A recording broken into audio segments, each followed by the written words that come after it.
Shabbat Shalom, everyone. This is Ray, also known as the Singing Tallit. I am reading today in the book of Exodus. This is Torah portion Yitro. That's the name of the father-in-law of Moses. We commonly refer to him in English as Jethro, though there's no J sound in the Hebrew language, or any G sounds either, or in Greek for that matter. But this is going to be a continuation of what we were reading last week, which is we're heading out of Egypt. We've crossed the Red Sea. Yehovah has shown his great glory, has defended his people, and has taken her now towards the mountain to learn his ways. So we're about to get introduced to who he is and what he expects. So let's get into it. And this is going to begin in Exodus chapter 18. And I'll begin there. Exodus chapter 18. Got my extra large print Bible, so maybe I won't lose my place while I'm reading. And of course, I've got it up on the blueletterbible.com here on the computer in front of me. So if we see any interesting words, we can stop and look them up in the Strong's Concordance and see some places that things may have been I don't want to say mistranslated, but let's say translated not in the way that would make the most sense to someone who's trying to live the most Hebrew life possible. And of course, if anybody has any questions or comments, feel free to post them to the video, and I'll see them pop up on the screen, so I should be able to answer them. All right, Exodus chapter 18. When Jethro, the priest of Midian, Moses' father-in-law, heard of all that God had done for Moses and for Israel, his people, and that Yehovah had brought Israel out of Egypt. Then Jethro, Moses' father-in-law, took Zipporah, Moses' wife, after he had sent her back, and her 2 sons, of which the name of one was Gershon. For he is said, I have been an alien in a strange land. And the name of the other was Eleazar, for the Elohim of my father said, he was my help, and delivered me from the sword of Pharaoh. So let's say that's why he named his children the names that he chose for them. And remember, he had sent them back. So here comes Jethro, his father-in-law, looking for him and saying, I brought your wife and my grandkids back to you because they ended up back at my house for some reason. So here's your family back. And, hey, let's talk about all that happened. Now, you got to remember that the tradition of the Jews is that Yitro, or Jethro, was actually a member of Pharaoh's court until such time as Pharaoh decided to execute all the children. And at that point, he no longer was willing to be a part of Pharaoh's court. So that's, just consider that while you're reading this. Maybe there is the possibility that that's true. I don't know. But it is part of the traditional understanding of who Yitro is. And Jethro, Moses' father-in-law, came with his sons and his wife unto Moses into the wilderness, where he camped at the mountain of Elohim. And he said unto Moses, I, your father-in-law, Jethro, am come unto you, and your wife, and her 2 sons with her. And Moses went out to meet his father-in-law, and did obeisance, and kissed him, and they asked him each other of their welfare, and they came into the tent. And that means he bowed down to him and kissed his hand, and basically let his father-in-law know that he loved him, he was glad to see him. And Moses told his father-in-law all that Yehovah had done unto Pharaoh and to the Egyptians for the sake of Israel, and all the travail that had come upon them by the way, and how Yehovah had delivered them. And Jethro rejoiced for all the goodness which Yehovah had done unto Israel, whom he had delivered out of the hand of the Egyptians. And Yitro said, Blessed be Yehovah, who hath delivered you out of the hand of the Egyptians, and out of the hand of Pharaoh, who hath delivered the people from under the hand of the Egyptians. Now I know that Yehovah is greater than all the other Elohim, for that's all the other gods, say that way. For in the thing wherein they dealt proudly, and he was above them. And Jethro, Moses' father-in-law, took a burnt offering and sacrifices for Elohim, and Aaron came and all of the elders of Israel out to eat bread with Moses' father-in-law before God. So apparently these guys considered Jethro to be a righteous man. I mean, he was the priest of Midian, and they're willing to partake of a sacrifice that he made to Elohim. It doesn't necessarily say, it doesn't specifically say he made it to Yehovah. It says it made it to Elohim. Maybe in the same sense that Elohim led them out of Egypt, but it was Yehovah that was the cloud by day and the fire by night. in the readings in we've been reading Alfred Edersheim's Life and Times of Jesus the Messiah, we see Philo of Alexandria during, I think it was probably 10 BC, somewhere right around the time when of the birth of Yeshua. He's writing philosophical writings trying to account for why is there Elohim mentioned versus, a Yehovah, and then talking about the concept of the Ein Sof, which is a Kabbalistic concept that most Kabbalists today didn't come around to like the 1500s, but it's really an ancient Greek concept of God as existing outside of our reality. So to participate in our reality, he has to manifest himself into these different types of, entities, and that was Philo's way of explaining. He said, Yehovah must be one type of entity, while Elohim is another type of entity. That and in fact, if you read through the Old Testament, there's an old way of cutting apart the Old Testament into the Yahwehist, the Elohimist, the Deuteronomist, and the priestly writings. And I'm not saying there's any validity to this way of looking at it, but it is something that I did learn in college, while we were studying this in college. And you'll notice that in some texts, God is strictly referred to as Yehovah. In some other places, he's strictly referred to as Elohim. And some of the writings, like the Levitical writings, seem to be written completely different, very concerned with the organization and the appropriate execution of priestly duties, while the Deuteronomist, or the writings of Deuteronomy, seem to be written with a completely different kind of writing style than the earlier parts of the book. And again, I'm not saying there's any truth to that in any way. I'm just saying that is one scholarly way of understanding this, and that may have something to do with why we see here Yitro is making a sacrifice to Elohim, because that may be the way he understands God in the mystical sense. The Elohim God is the God that appears to people in dreams, the one who sends these mystical messages, while Yehovah is the God who walked with Adam in the garden. He's the one who seems to manifest himself almost like a person to the people that he's communicating with. So let's consider. All right, and it came to pass on the morrow that Moses sat to judge the people, and the people stood by Moses from the morning unto the evening. So since he's the guy in charge, every time there's a problem, there's a line of people a mile long coming to talk to him about whatever the problems are they're having. And Moses' father-in-law saw all that he did to the people, and he said, "What is this thing that you're doing to the people? Why do you sit all by yourself alone, and all these people stand by you from morning unto evening?" And Moses said unto his father, "Because these people come unto me to inquire about Elohim." So he's saying that every time there's a dispute, if they want to understand more about God, they have to literally come to Moses and ask him. He's the only rabbi they got. He's the only teacher who's there for them. And he's the only legal official that they'll even respect too. And then when they have any matter that they come unto me, and I judge between one another. So these are the legal matters. And I do make them known the statutes of God and his law. So he's saying that there's no legal code. I mean, they're just people wandering in the desert right now. There's no, they've just spent 400 years in slavery. Well, let's say, I don't know, 87 years in severe slavery and 210 years. There's a count that the Orthodox Jews have for the actual amount of time they spent in the different types of slavery. But they've just left severe slavery, where literally it's like being in prison. If you go to a prison, they say in a prison, and I learned this in the prison ministry, I did Kairos prison ministry for a while. When you go into prison, your number of decisions you make in a day drops from like 10,000, which is average for a person, to 18. You make 18 decisions a day when you live inside of a prison. And that's all. So you got to understand, these people have just spent a life making 18 decisions a day or less, because they're under absolute slavery under the taskmasters. And now suddenly they got to figure out how they're supposed to act towards one another, how they're supposed to self-govern, how they're supposed to be able to be upstanding people when they don't have a taskmaster beating them every time they say something wrong, or stopping them from speaking completely and just telling them what to do. So Moses' father-in-law said unto them, "This is the thing, this thing you do is not good."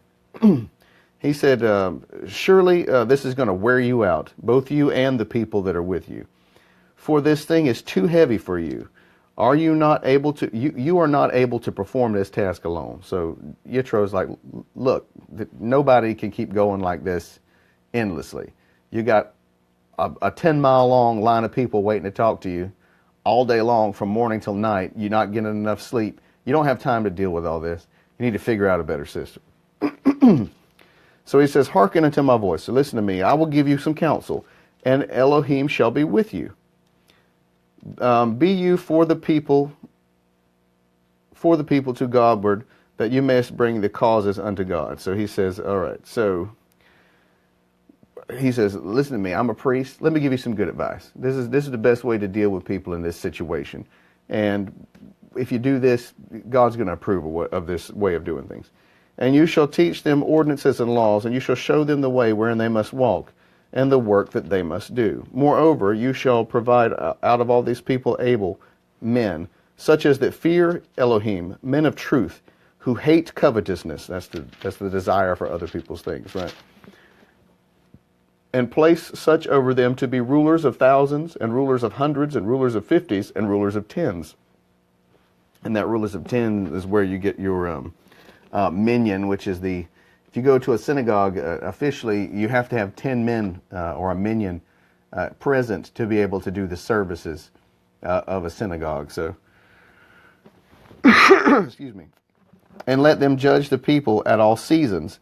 And it shall be that every great matter that shall befall unto you, but every little matter they shall judge. So shall it be easier for yourself, and they shall bear the burden with you. So this is the idea of establishing a court system or a system of justices, and we have this in America. You've got your county court, and then your district court, and then your state court, and then beyond the state court is federal court, and beyond the federal court is the Supreme Court, which makes the final say in certain. And you almost never see a case get to the Supreme Court.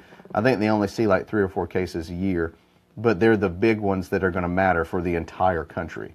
So basically, that's the same system he's setting up here. He says, just let the guy who's handling the 10 men deal with those 10 men, and if it's too hard for him, he'll hand it up to the next guy, and if it's too hard for him, he'll hand it up to the next guy. And eventually, if nobody can deal with it, it'll show up for you to do, and you'll still have plenty of work to do.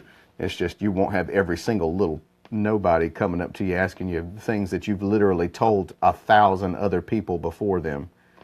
He said basically, let's create a legal system. Let's get rid of the idea that you're going to be able to service every single person here. All right, and if you will do this thing, and Elohim command you so. So he's saying here that Elohim needs to be involved in this decision making that's happening. Let's see. And Elohim will command you so. Then you shall be able to endure, and all these people shall also go to their place in peace. So Moses hearkened to the voice of his father-in-law, and did all that he had said. And Moses chose able men out of all of Israel, and made them heads over the people, rulers of thousands, rulers of hundreds, rulers of fifties, and rulers of tens. And they judged the people at all seasons. The hard causes they brought unto Moses, but every small matter they judged themselves. And Moses let his father-in-law depart, and he went his way into the land. And I believe I have a guest. Let me see who is pulled up. I could be wrong. I may not have a guest. All right, so basically Yitro's come, and he said to his son-in-law, well, number one, why are my daughter and my grandchildren showing back up at my house? These are your kids, and this is your wife. You need to take care of them. And then he's like, but I've heard all the amazing things that are happening. So I brought you your kids and your wife back. Now, let's see what we can do. Oh, I see. You've got this gigantic burden you've put yourself under, where all of these people are coming to you directly for advice on every little matter and instruction, because some of them probably really want to know who God is. Well, who was my guest, honey? My wife just sent me a message. So anyways, all these people are coming to him. He couldn't possibly deal with the actual numerical number of people that were coming to him. So his father-in-law's like, look, you're a family man. You need to take care of your wife and your kids. Let me help you figure out how to deal with all these people, because I understand that Elohim has put you under this, this great burden, but you don't have to bear it alone. There's plenty of men here who fear Elohim and will do what is right. Just give them the opportunity to prove themselves. You don't have to handle everything. You don't have to micromanage the world, Moses. There's plenty of people here ready to help you. Okay, so let's move on to chapter 19. In the 3rd month, when the children of Israel were gone forth out of the land of Egypt, the same day came they into the wilderness of Sinai. For they were departed from Rephidim, and were come to the desert of Sinai, and had pitched in the wilderness, and there Israel camped before the mount. And Moses went up unto Elohim, and the Yehovah called unto him out of the mountain, saying, You shalt now say to the house of Jacob, and tell the children of Israel. Interesting that he would say both Yahab and Israel, because we saw in Genesis, after Jacob receives this new name Israel, you'll see that the Most High will kind of flop back and forth, addressing him sometimes as Jacob, sometimes as Israel. It would seem from what I've read that when he's doing the kind of things that God wants him to do, he refers to him as Israel. When he's doing the kind of things that Jacob wants to do, God calls him Jacob. He's almost saying like, oh, there's that old man that I had changed into something new. I guess he's still there a little bit, so I'm going to call you Jacob again, since you want to be like Jacob today. But when he behaves in the way of Israel, which is to do the will of God, basically, it would be Israel's duty. He refers to him as Israel. So it's interesting that at the mountain, when Moses comes to actually see Yehovah says, you tell the house of Jacob. Or he says, he says, you say to the house of Jacob. In other words, that don't mean they're going to hear, because, just because you say it don't mean they're going to listen to you. And he says, but you tell the children of Israel this thing. So you can talk all day long to those knuckleheads called Jacob out there, and it's not necessarily going to work its way in, but the children of Israel, you tell them what I have to say to them, because it means something to them when I talk to them. You have seen what I did unto the Egyptians, and how I bare you on eagle's wings, and brought you unto myself. Now therefore, if you will obey my voice indeed, and keep my covenant, then you shall be a peculiar treasure unto me above all the people, for all the earth is mine. So he's made his claim there. He said, look, the whole earth is mine. I want to make you my special people that have a very special job. And let's see, it says you'll be a peculiar treasure.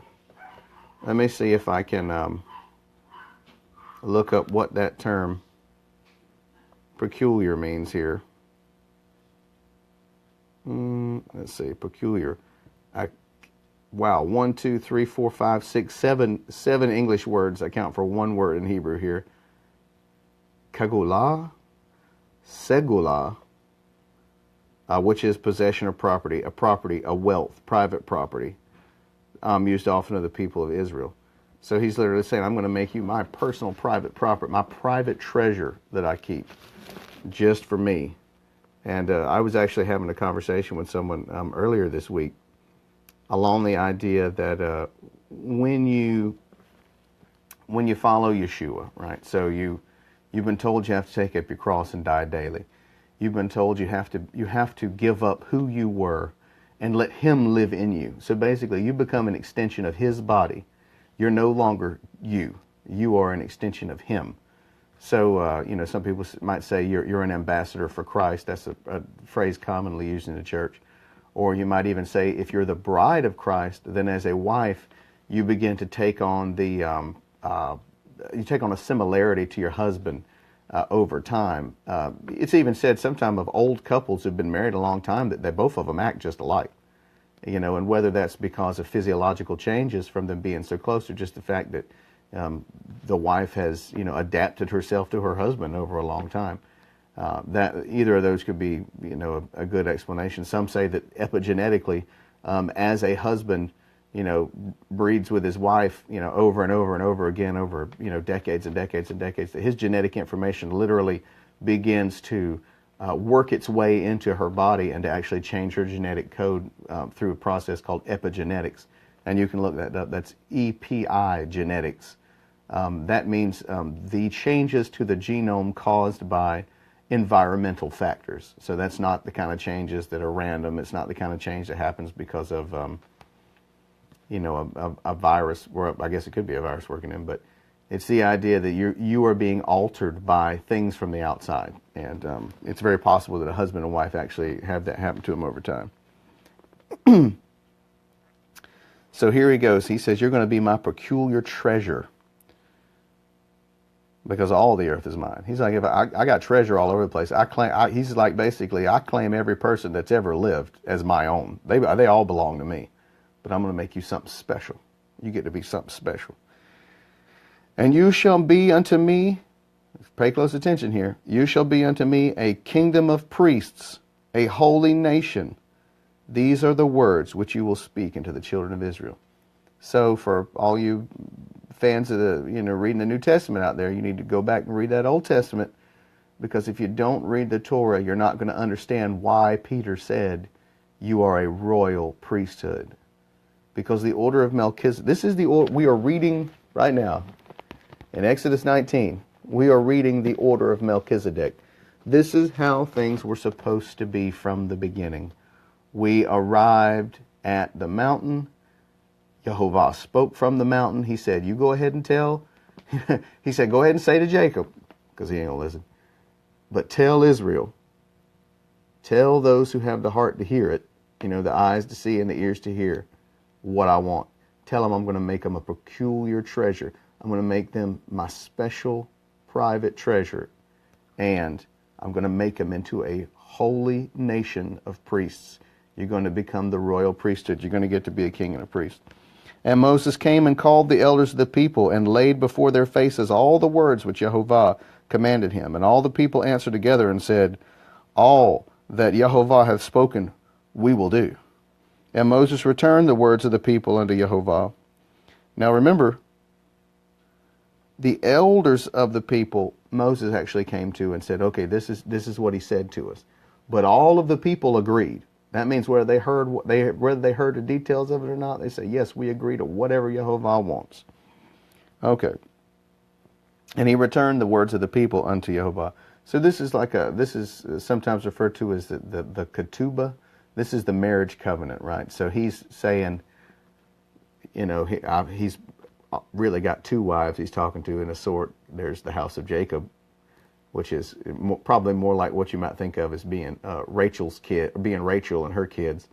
And then you've got the house of Israel, which you might think of maybe as being like Leah's children, because let's face it, Rachel didn't get buried with the rest of the family in the family tomb. Rachel's the one that brought the family idols, out from Laban's house. She did give birth to both Joseph, who's super special, and Benjamin. But, it was Joseph who ended up marrying the high priestess of the moon god, and his father-in-law was the high priest of the sun god, and, Pharaoh probably considered himself Joseph's father. He probably adopted Joseph too, on top of everything else.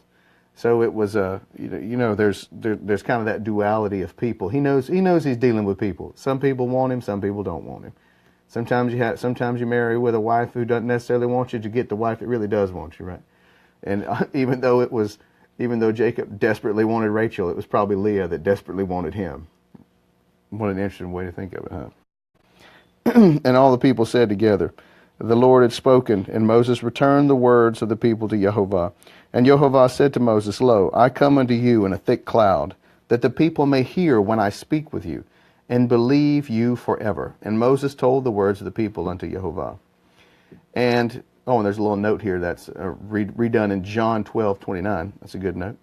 And Yehovah said unto Moses, go unto the people and sanctify them today and tomorrow, and let them wash their clothes, and be ready against the third day. For the third day Yehovah will come down in the sight of all the people upon Sinai. So he's like, you get ready. In 3 days I'm going to come down. You're going to get a chance to see me.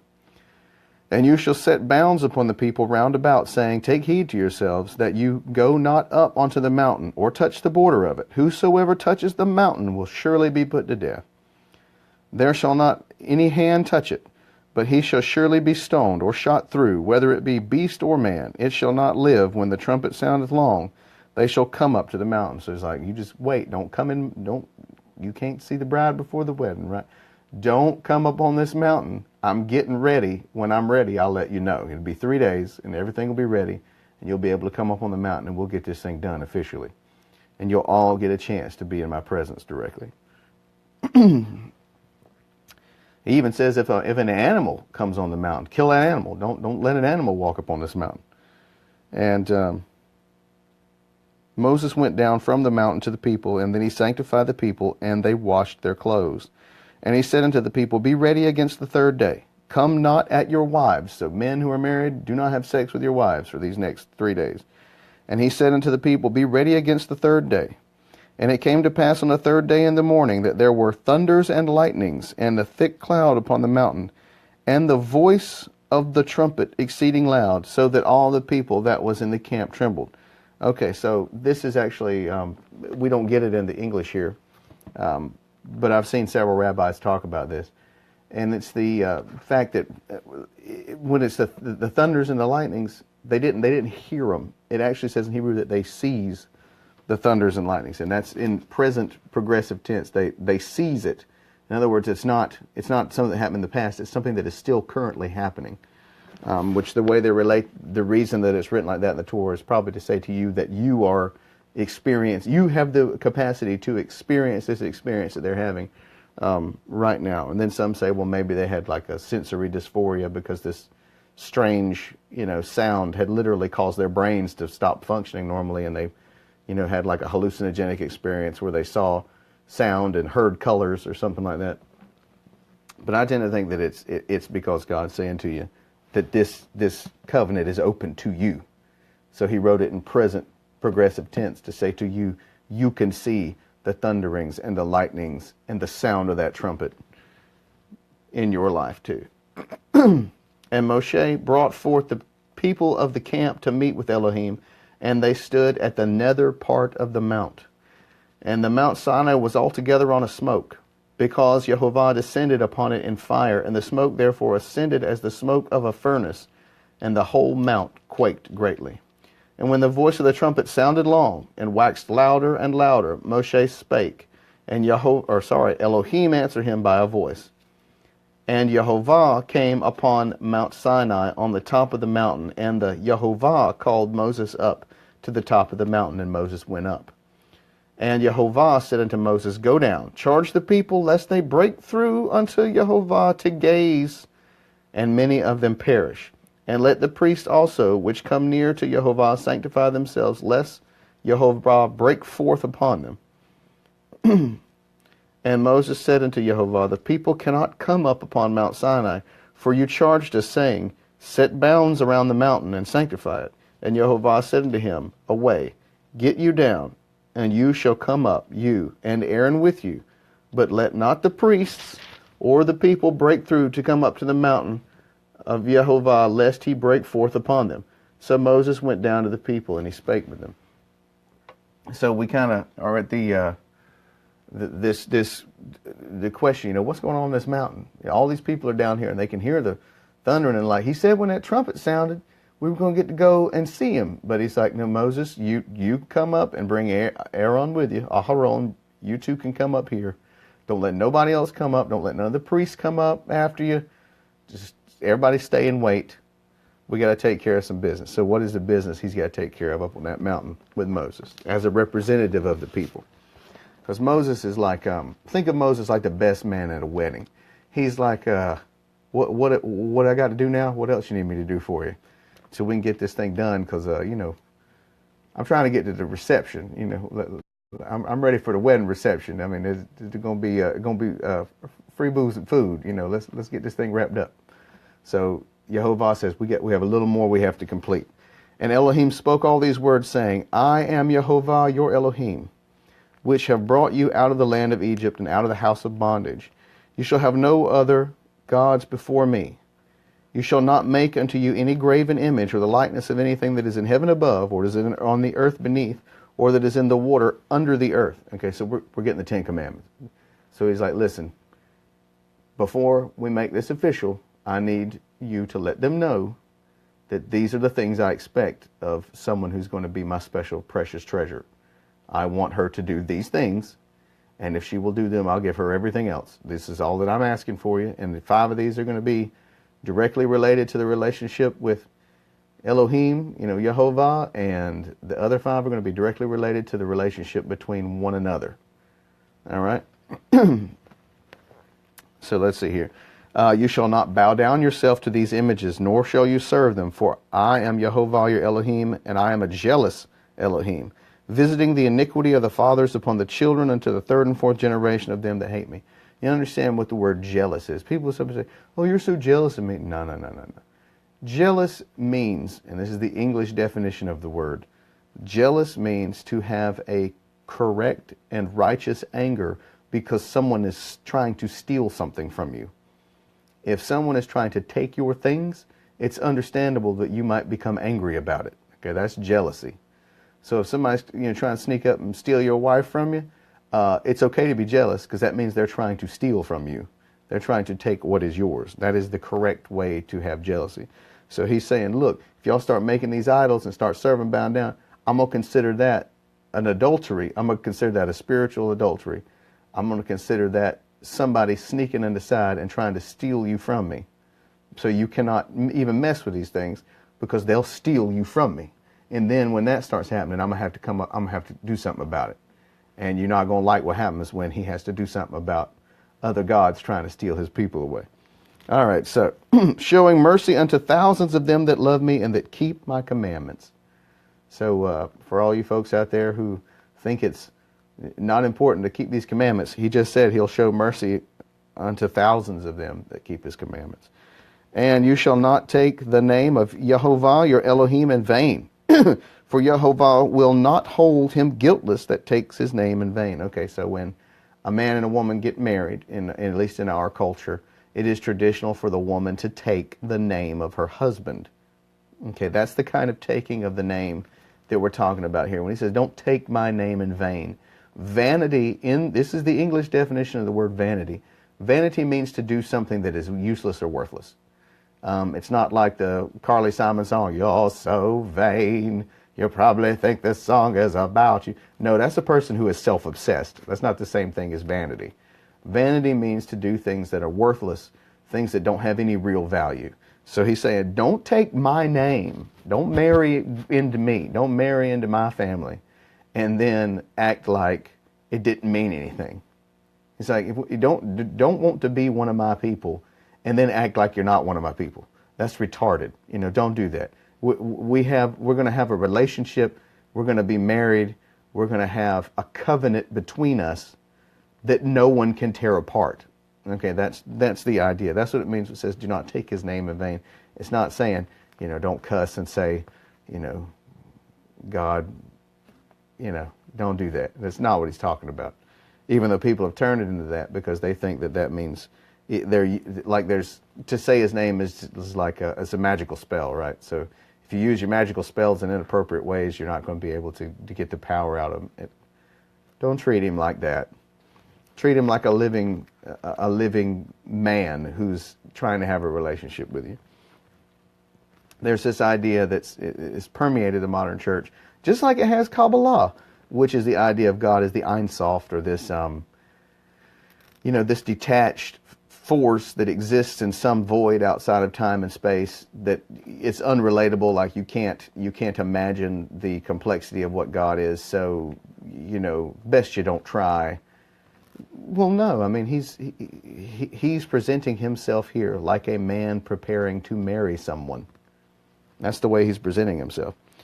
So, all right, so don't take the name in vain. Remember the Sabbath day and keep it holy. Today's the Sabbath, by the way, in case you didn't know. That's today. That's the Saturday. And you might say, how do people know that today's the Saturday? How do they know Saturday is the Sabbath? Because who can remember all the way back before the Great Flood and all the way back to Adam? Well, you don't have to remember back that far, because as we read, just I think it was 2 weeks, or actually just last week, when the manna fell, it was 6 days the manna would fall, and on the 7th day, which was the Sabbath day, it would not fall. So he actually established for Israel for 40 solid years when the Shabbat was. So that's what the Jews have been keeping for eons since. The millennia, 3,500 years since. Hadn't been that long. I mean, they just been keeping that 7-day cycle. 7 day. It doesn't matter about the calendar changes. It doesn't matter, Gregorian, Julian. None of that matters. It's a 7-day cycle. It means you work for 6, you rest on the 7th. You work for 6, you rest on the 7th. It's not even a system you have to consider calendars and stuff with. They just had to keep counting it all the way from back when that was. And you might even say, well, what about the time when the priests had failed and the priests of Baal were, Ahab and Jezebel were running everybody with the priests of Baal, and everything fell apart. Nobody was doing what they should. Well, remember, that's what Elijah said too. And then Jehovah says back to him, I got 5,000 people who have not bowed their knee to Baal. You're not the only person I got that's doing what I want. I just have a particular job for you, so go do it. Don't become self-obsessed, feeling like you're the only righteous person left just because it seems like you're the only one you know. There's a lot of people in the world. All right, so 6 days shall you labor and do all your work, but the 7th day is the Sabbath of Yehovah your Elohim, and in it you shall not do any work, nor your son, nor your daughters, nor your manservant, nor your maidservant, nor your cattle, nor any stranger that is within your gates. So even if you have slaves, even if you have animals that are out there, you got them doing, like, let's say, walking around in a circle, turning the stone mill or whatever, milling up the grain. You don't make them work. Let them have rest. Everything needs to rest. Just give it a rest. There's nothing wrong with that. And some people might say, well, the Sabbath's been done away with. We don't have to worry about it. Well, in a certain sense, no, the Sabbath's never going to be done away with. Isaiah 66 clearly states that the Sabbath is a part of the world to come. It's a part of in the New Jerusalem, they're going to be keeping the Sabbath day and the new moon festivals. Now there's a surprise. Yes, even the new moon gets kept, but definitely the Sabbath. Now, if you are a priest, you actually don't get the Sabbath, the rest that comes with the Sabbath, because you're not doing work. So the Levites never really got to rest because the Sabbath was for resting from work, and the Levitical liturgy and all the rituals and stuff that the Levites did was not considered work. That's ministering to Yehovah or to his people. That is not work.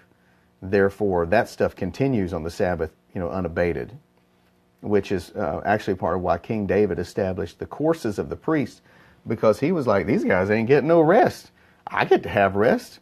They deserve some rest. And so he gave them, he divided them up into different groups and shifted them around throughout Israel and gave them different tasks at different times. But when it came time for the feast days, they were all in Jerusalem serving. Everybody was working, serving for the whole time. They didn't get, quote unquote, the Sabbath rest. This is also, by the way, why when Yeshua is plucking the heads of grain and eating them with his disciples, the Pharisees say, you're out there violating the Sabbath day. That's what you're doing. And he's like, you know what? I bet you think that the priests at the temple right now are violating the Sabbath. He says, haven't you heard it said that the priests in the temple violate the Sabbath and yet are guiltless? That's the way it reads in the King James, because he's saying that your law doesn't apply to what has been established in the Torah. It's understandable that you don't want to violate the Torah because you don't want to be sinful, but you don't get to create new laws to keep you from almost sinning. Just don't sin. That's the idea. All right, so 6 days shall you do your work. So this is honor the Sabbath. And then we start into honor your father and your mother, that your days may be long upon the earth. Now, Peter repeats this. He says, this is the first commandment with a promise. If you'll honor your father and mother, Yehovah says, you will have long days on the earth. So if you will treat your parents like they have value. Remember, these are the people who made it where you could be alive. If you'll just treat them like they're valuable to you, you get to have a long life. That's a big promise. It says, you shall not kill. Well, it says you shall not murder. And the King James says kill, but that's murder, because there are times when it is appropriate to kill. And we will learn all of those, while doing the Torah readings. There is execution that happens. There are stonings that happen, and there are legitimate reasons why some people must be killed. We'll learn in Deuteronomy that if you got a son who refuses to do what is right and is a rebel against you and a rebel against God, you're going to have to kill him. And that the Jews call that the commandment that no one could keep, because it's so unthinkable. But literally, it says, if you have a son who is an animal, who is a monster, who is a bad seed, and you know it, you're going to have to take him out in front of everybody and say, this is that son who did what you all know, and we're going to kill him, because we have to cleanse the evil from Israel. There's some hard lessons and some hard teachings that are going to be in this Torah. There's only a few, but that's one of them. And that's the idea that there are times when it is appropriate to kill. For instance, if someone commits murder against somebody else, if you got 2 witnesses, it's appropriate. That person needs to be killed, because you have to cleanse Israel of the evil that's in it. Because you can't think of Israel as, okay, in America, we have a very individualistic way of looking at ourselves. We're all loners. We're all pulling ourselves up by our bootstraps. We're all going to make our own fortunes. We're going to build up. We're going to have our own house. We're going to make our own way. We're not going to break the law, but we're going to make sure we got as little to do with the cops as possible, because we're capable of handling ourselves and taking care of our own business, and we're going to be a success, etc., etc. This is the American dream, right? The idea of the independence and the value of the individual life. Okay. Well, in the ancient world, yes, your life does have value, but your tribal identity has a lot of value too. So God's saying to him, basically, you have to think of Israel like one big woman. All of the children of Israel comprise the bride of God, right? And you've heard that, heard in the church, the bride of Christ, right? Well, the bride of Jehovah is Israel. That means when Israel has an infection or has a cancer or has something growing in it that is trying to eat it alive from the inside, you got to cut it out. You got to get rid of it. That's why these laws are like that, because you have to view the community of Israel as superseding the individual importance of one individual life. And I'm not saying the needs of the many outweigh the needs of the few or the one. I'm saying that when there's something that is evil in your midst, you got to get rid of it, and it's your responsibility to do that. And that's part of what we're learning about here. Okay. It says, you will not commit adultery. You may not have another man's wife. You just can't do it. Even if he's cool with it. No, it don't matter. You cannot do that, because that is planting the seeds of doom in the people.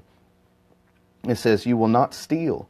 You can't treat other people's things like they belong to you. You have to respect the dignity and the ownership and the royal, there's that word, royal priesthood, of the royal dignity of another person. That means they are a king. Kings do not steal from one another. They may do commerce. You can, make a trade with someone else, or they can freely give to you what they have, but you may not take it. You can never consider yourself to have the authority to simply take someone else's things from them, because that's an opposition to respecting the kingship of another person. Now, we're going to learn plenty about the laws concerning slaves, the laws concerning the ability of one person, one king, to literally enslave themselves to another person.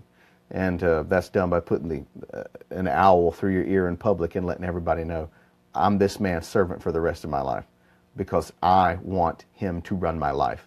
I can't run my life. I can accept that about myself, but he can. I'm going to be his servant forever. And that is, frankly, that's what we do with Yeshua. Is you'll read in Romans, and I think it's the very beginning of the book of Romans. The very first thing that Paul says is, I, Paul, a slave of Christ. Okay, by declaring that publicly, he says, all of the law concerning a slave applies to me. When it comes to how I deal with Yeshua, I am his slave. That means when I speak, I'm not speaking my words, I'm speaking his words. That means if whatever the law is, I go where he goes. Wherever he takes me is where I'm going. because I don't have any legal rights without him. If I go somewhere else, then somebody should just grab me and put me in irons and take me back to him, because I have no life without him. Okay, that's the law concerning the slave. It says you will not bear false witness against your neighbor. Okay, so this is the legals. And some people say, well, you should never lie. Well, yeah, you should never lie. Yes, you should. But sometimes you're going to lie, and it's okay, because the sinful lie is to bear false witness against somebody. So if you're called to a case in the court and someone says, well, did you witness such and such do this? And you say, yes, I did, and you know you didn't. That's bearing false witness. And we're going to find out later that there are specific penalties when you do that. For instance, eye for eye, tooth for tooth.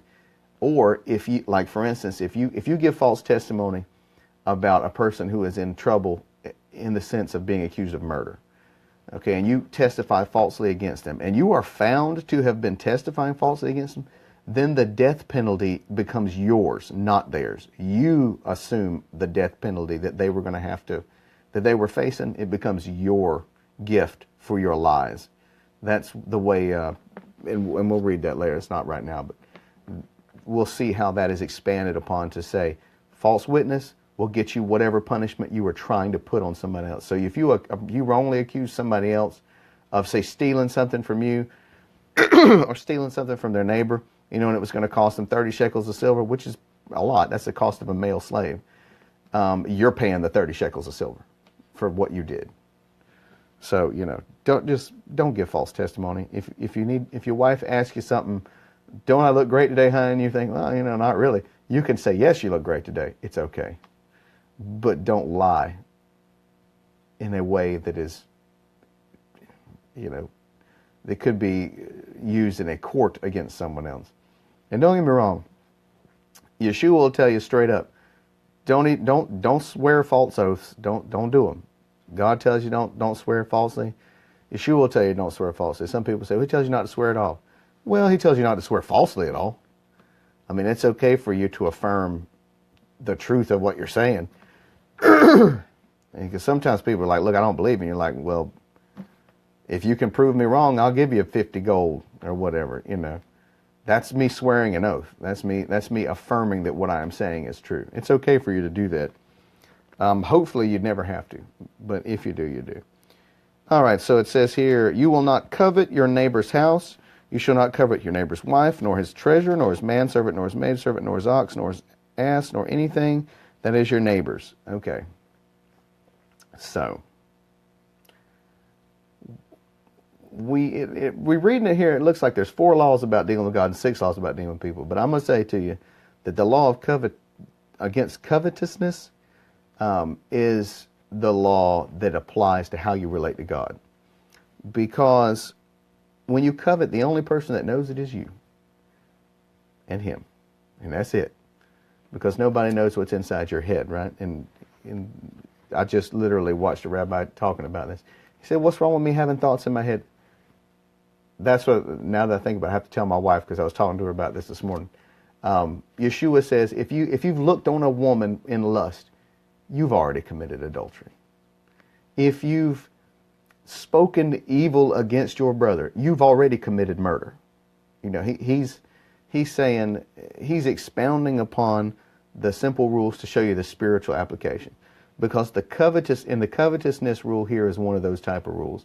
Because when you covet something, only you and God know. Okay? So why is it important that you don't covet? Because when you covet, you're looking God in his face and saying, you haven't given me enough. That's what you're saying to him. You're saying, I want more. I'm not satisfied. You're not satisfying me. You're being a bad wife in that sense. You're taking the husband who has made a covenant with you and given you what you need and saying to him, I want more. Or I'm going to take it myself. Well, that's big words. And big words sometimes turn into actions. You know, and when you're doing that, you know, here you are in the realm of theft, and there's physical punishments. You know, there's money to be paid. And who knows, you know, maybe you're the man that says, I want that woman and I'm going to kill her husband. And then she'll have every right to marry me because she'll be a widow. hey, it worked for David. Why wouldn't it work for me? You know, because that's called murder. And the price for murder is that you die. You know. Anyways, and this is the part we were just mentioning. And this is chapter 20, verse 18. And the people saw the thunderings and the lightnings and the noise of the trumpet and the mountain smoking. When the people saw it, they removed and stood far off. Okay. In the Hebrew, it's not in the past tense. That is seize. So he's saying they seize the lightning. They seize the trumpet. They seize the thunderings. They seize it. So that's like the present tense. It's not in the past tense. It's not like in the English. It was written. They wrote it in the past tense to make it make sense. But in the Hebrew, it's actually written in the present tense, implying that this whole agreement is open to you right now too. You know, you are one of the people standing at the mountain. This is the witness. This is 1 million people's testimony. You know, people who are sitting there seeing this. That's why the Jews believe what the Torah said, because 1 million of them witnessed it happen. And they can't deny the testimony of 1 million witnesses. You know, it just isn't going to work. So you are now one of these witnesses too, because you have witnessed the testimony of the millions of witnesses. You have seen it too. Okay. And they said unto Moshe, speak you with us, and we will hear. But let not Elohim speak with us, or we will die. And Moshe said to the people, fear not, for Elohim has come to prove you, and that is his fear may be before your faces, that you not sin. Okay, well it says here that he came to prove. Now in the Hebrew, prove is not a good word. Let's look that word up. That's 2020. Exodus chapter 20, verse 20.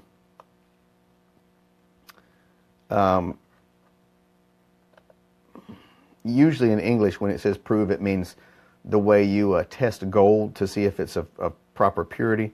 Okay, the word there in Hebrew is nasa.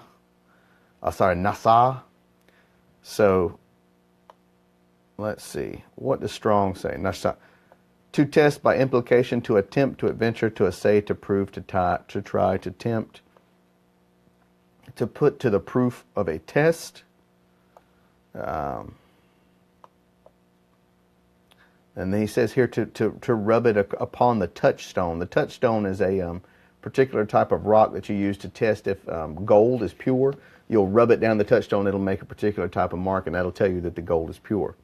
So the lake of fire that's mentioned in Revelation is not like a destroying pit. Think of it more like a pit where gold is cooked at a very high temperature to get the crud or the dross out of it. This is how you refine metal. You put metal into a vat or a pit and heat it to an incredibly high temperature till it boils, and then as you cook it, certain metals and chemicals will literally vaporize and come off the top of it and vanish away, or you can scrape them off, you know, with a tool, and then you end up with a pure liquid gold or silver or whatever it is you're trying to purify.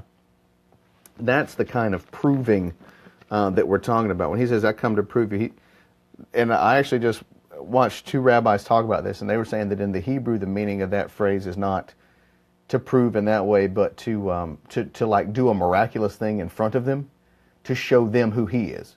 So he's like, I'm gonna prove to you what I am by doing these miraculous things in front, and that his fear may be before your face, that you will not sin. So he's like, I'm going to show you my power and who I am and why you should listen to me, so that you don't make mistakes and sin. Because if you make mistakes and sin, there's going to be trouble. All right, and the people stood afar off, and Moses drew near unto the thick darkness where Elohim was. So here we go, the thick darkness, right? He dwells in the darkness, right? He's sitting there in the Holy of Holies, which is a completely dark room, because the light from the menorah is in the holy place. The Holy of Holies is completely dark, even though it's a room that's literally coated with a thin layer of gold that would create the effect of mirrors all around it. When you hammer gold out to a very thin sheet, it becomes like a mirror, and there was literally a golden mirror wall all around the Ark of the Covenant in there. But it was completely dark until the light from the menorah came in there.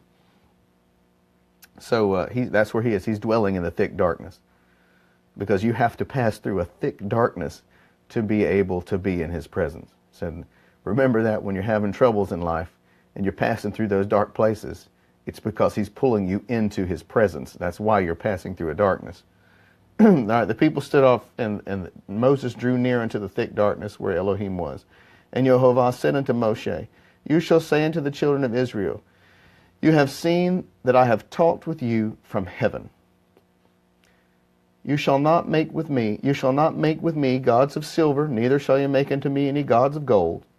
An altar of earth shall you make to me, and thereupon you shall sacrifice your burnt offerings, and your peace offerings, and your sheep, and your oxen, in all of the places where I record my name. I will come unto you, and I will bless you. And if you will make me an altar of stone, that you will not build it out of hewn stone, for if you lift a tool upon it, you have already polluted it. Neither shall you go up on the steps to my altar, that your nakedness be not discovered therein.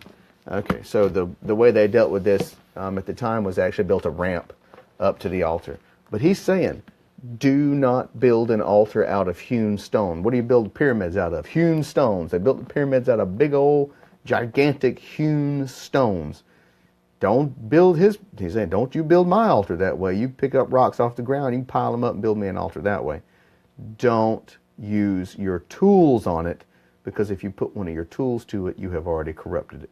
Now, to me, and this is just my opinion, I think what he's trying to say to them there is this idea that humans have, that we understand what perfection is. The Greeks, every statue you see, it's some big old muscled up Olympian. All their gods have got 6 and 8 pack abs and big old biceps and perfect shapely pectorals, and people today, when they're doing bodybuilding, they're trying to get that look. They're trying to make that perfect image, quote unquote, perfect image, sculpting their own flesh, to match these statues and icons that were made by the ancient Greeks. God's like, y'all have no idea what perfection is. Just do what I tell you, and you'll be fine. Perfection is something that is beyond the scope of our understanding. And I just mentioned the Ein Sof. People try to apply that to God. God's like, no, I am within your understanding, because here's what I want from you. Here's what I'll do for you. That's all you need to understand. That's how you deal with me. It's the same way you deal with every other person you meet. Every person you meet is a brain inside of a body. You don't get to stick a tendril out of, if you've seen that movie Avatar, you don't get to pull your hair braid out and touch your hair braids with them and say, oh, now we're intimately communicating. No, you don't get to do that. You have to do it with words and your body language and your physical expressions of love that you give to them. That's the way you communicate with other people. It's the same way you communicate with the Most High Elohim. You don't get to know what he's thinking. He told you what he thinks. You don't need to know what he's thinking at every single moment. You need to know what he expects from you so you can be in a relationship with him. That's the idea. Every woman who's got a husband knows she don't know what her husband's thinking all the time. She don't want to know what her husband's thinking all the time. If she got any sense, she don't want to know. I certainly don't know what my wife is thinking all the time. She seems to be worried about everything. I couldn't deal with worrying about that much stuff all at one time. It would overwhelm me. I'd fall down on the floor trying to beat my head against something so it stopped working. I couldn't deal with it. People are different. God is different than we are, but he's not unknowable. He allows you to know him. He allows you to understand what he wants, because that's what's important. Because you have a relationship by giving people what they want, and then they'll give you what you want, and they'll teach you things you didn't even know you wanted, and you and that person can grow together. And that's the same thing that God wants. He made us in his image. Okay? That should be the easiest thing to understand, is that we were made with the capacity to have a relationship with him. We don't have to understand everything about him. We just need to know the part that we need to be involved in. Okay, so let's move on now. to the book of Isaiah. Now, the way the half-Torah portion works, check my battery there. The half-Torah portion is a reiteration of what's in the Torah portion that occurs in either the prophets or the histories. Today we're going to read from Isaiah, which is Isaiah. In English we would say the prophet Isaiah. So we're going to read from the prophet Isaiah, and we're going to see him mention several things that we talked about today. Now, of course, let's reiterate what we talked about. Well, we got advice from Yitro, the father-in-law, on how to deal with all these people. Okay. So, and also he came and said, he's like, here's some good advice I'm going to give you. But then he made sure to sneak in there at the end. If God wants you to do it, that way, do it that way. He made sure to slide that in there at the end to make sure he wouldn't be legally liable for advice that may not be the best, right? So Yitro gives his advice on how to reorganize the judicial system so that Moses can actually have time enough to sleep, to eat, and to maybe actually deal with Yehovah when they get to the mountain. They get to the mountain, Yehovah says, I want y'all, tell them I want them to be a royal priesthood. He said, he said, say to Jacob, because he's probably not going to listen, but tell the children of Israel, tell those people who are Israel in their hearts, I'm going to make them my special treasure. And then, of course, he gives what his expectations are. He's like, I expect you to treat me this way. I expect you to treat each other this way. If y'all can do this, good things are going to happen. And we're going to be able to have a good relationship. And that, remember, these are the two tables of stone. These are the stones that the builders rejected. These are the stones that are the foundation stone of our faith. If you throw away the Ten Commandments, you throw away the stones that are the foundation of who we are as a people. So don't do that. Don't say, oh, by the Spirit I can do anything. I'm not saying that the Spirit of God is not going to take you all kind of interesting places. I'm saying if you build your house on shifting sand, your house is going to fall down. If you build it upon a rock, it's not going to fall down when the storms come. Okay? And there will be storms. It may take a while for one to show up, but trust me, life is going to throw you a curveball sooner or later. and you can't hit a baseball with a wiffle ball bat and expect it to go anywhere. Okay? You got to be standing on that stone, and that's the stone that we read about today. That's the stone that was written right there at Sinai. Right? We just got the Ten Commandments read out loud to us. All right, so let's read in Isaiah. In Isaiah, we're going to read Isaiah 6:1 to 6:13. Okay? Let me find Isaiah. I got my large print Bible here, so hopefully I won't lose my place while I'm reading. Makes it easier to see. Looking at Isaiah here. Isaiah's got 66 chapters in it, so it's a big book. And it's full of history and I guess the future too. It's hard to tell when reading these prophetic works exactly which direction we're reading in. Is this the future? Is this the past? Is this the present? What are we reading about? All right, chapter 6:1. In the year of King Uzziah, that he died, I saw also Yehovah sitting upon a throne lifted high, and his train filled the temple. Above it stood the seraphim. Each one had 6 wings.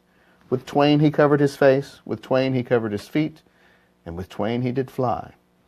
And one cried unto another and said, Holy, holy, holy is the Yehovah of hosts. The whole earth is filled with his glory. And the posts of the door moved at the voice of him that cried, and the house was filled with smoke. Remember the smoke that Moses went into? The deep darkness that's inside the smoke? Then said I, Woe is me, for I am undone, because I am a man of unclean lips. Like Moses, right? A man with a lip impediment, right? He had the big lips.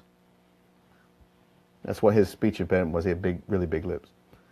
If you read this in there in the Strongs. Some people say it's because he had a hot coal put in his mouth when he was a baby, right? And then I said, Woe is me, I am undone, because I am a man of unclean lips, and I dwell in the midst of a people of unclean lips, for my eyes have seen the King, the Yehovah of hosts. Then flew one of the seraphim unto me, having a live coal in his hand, which he had taken with the tongs from off of the altar. And he laid it upon my mouth and said, Lo, this has touched your lips, and your iniquity is taken away, and your sin has been purged. Also I heard the voice out of Yehovah saying, Whom shall I send? Who will go for us? He said, Us. Then said I, Here I am, send me. And he said, Go, and tell these people, Hear you indeed, but you do not understand, and see you indeed, but you perceive not. And there he goes, reminding us of what he said about Jacob. He said, you can go ahead and say to Jacob, but tell Israel, because it'll mean something to them. Make the heart of this people fat, make their ears heavy, and shut their eyes, lest they see with their eyes, and they hear with their ears, they understand with their hearts, and they convert and be healed. And we remember Yeshua repeated that to Israel. If you could just see who I was, you would turn and repent, and you could be healed. But you can't, because that's not what he's set up. It's just not the way it's going to work for you. Then said I unto Yehovah, How long? And he answered, Until the cities be wasted without inhabitant, and the houses without man, and the land utterly be made desolate. And Yehovah had removed men far away, and there be a great shaking in the midst of the land. But yet it shall be a tenth, and it shall return, and it shall be eaten. And as a teil tree, and as an oak whose substance is in them, when they cast their leaves, so the holy seed shall be the substance thereof. So there's punishment coming. And the way he refers to it, he's pulled Isaiah into his holy place the same way that Moses was pulled into the holy place. He came into the darkness, right? And of course, in the Holy of Holies, the two cherubs were on top of the Ark of the Covenant, right? So, and then again, that was a place of pure, that was just absolute utter darkness. It was a metal-lined room. I mean, it would have been immune to, it was a Faraday cage. It would have been immune to most electromagnetic radiation even coming into it. So he says, here I am, I'm going into this place, this utter darkness, and these angels are talking to me. And then Yehovah speaks to me from out of this cloud, just like he did to Moses. And he says, this is my judgment on these people, because they did not keep the covenant. And that's what prophets do. When a prophet shows up in Israel, it's because he's got one message.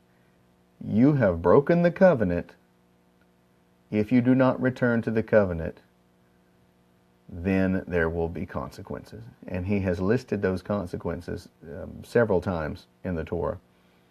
So Isaiah is just basically pronouncing judgment that is it's the same judgment that the Torah told him. He said, I'm going to send the sword, the famine, and the beast against you if you mess with me. Mess with me, woman, and see what happens. I'm going to send the sword. That's war. I'm going to send famine. Well, we know what famine is. That means you don't get to eat. And I'm going to send the beasts of the field. Now, the beasts of the field are the kingdoms of the earth. So if a beast of the field comes out and grabs you and pulls you to its lair, that means you get sold into slavery too. So that means not only he'll kill some of you with the sword, some of you with the famine, some of you will be sold into slavery. But at the end of the day, you'll know who did it to you, because this is exactly what he said he'd do. All right, so let's continue reading, and we'll go pick up in Isaiah. Let's see, Isaiah 7. Now we're going to hear about King Ahaz. And it came to pass in the days of Ahaz, the son of Jotham, the son of Uzziah, king of Judah, that Rezin, the king of Syria, and Pekah, the son of Remaliah, king of Israel, went up towards Jerusalem to war against it, but could not prevail against it. And it was told to the house of David, saying, Syria is confederated with Ephraim.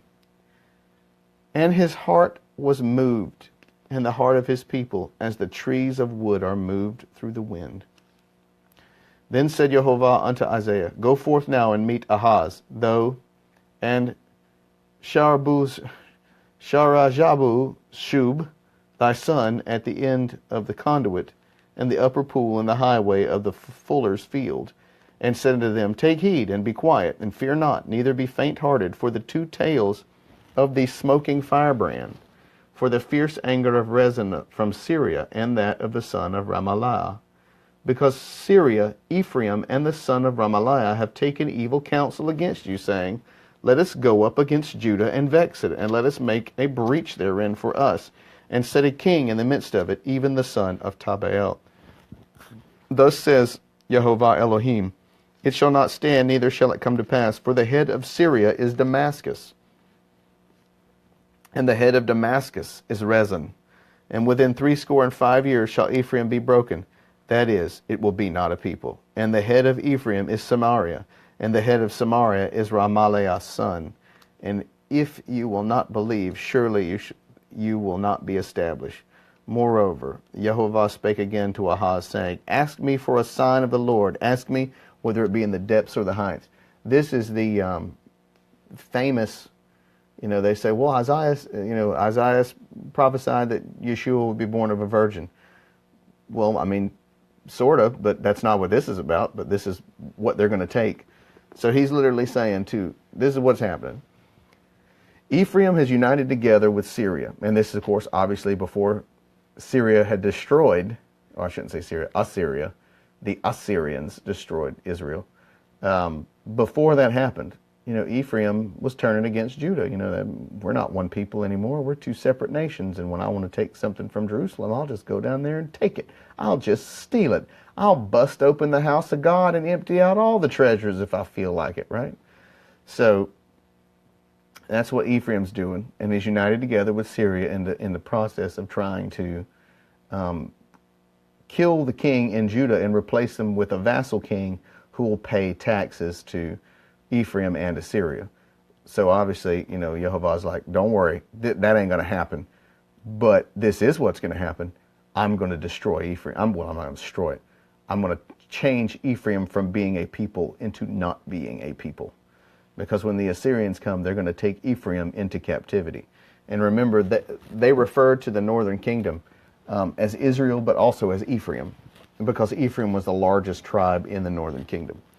So now Isaiah goes to Ahab and he says, listen, tell me to give you a sign. Tell me what sign you need to see so that you'll know that this is the word of God that I'm telling you. Moreover, the Lord spoke again to Ahaz, saying, ask you a sign of Yehovah your Elohim, and ask it either in the depths or in the height above. So either you want to see something in the ocean, you see something in the heavens. Where do you need to see the sign at? And I'll give you a sign so you'll know that I'm telling you the truth. And Ahaz said, I will not ask, neither will I tempt Yehovah.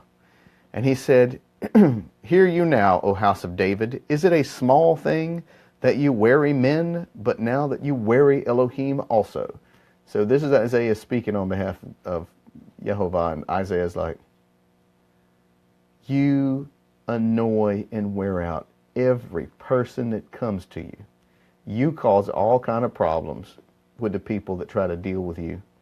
And now you're going to try to give God a problem while he's literally saying, just choose one. You want it up or you want it down? Where do you want your sign at?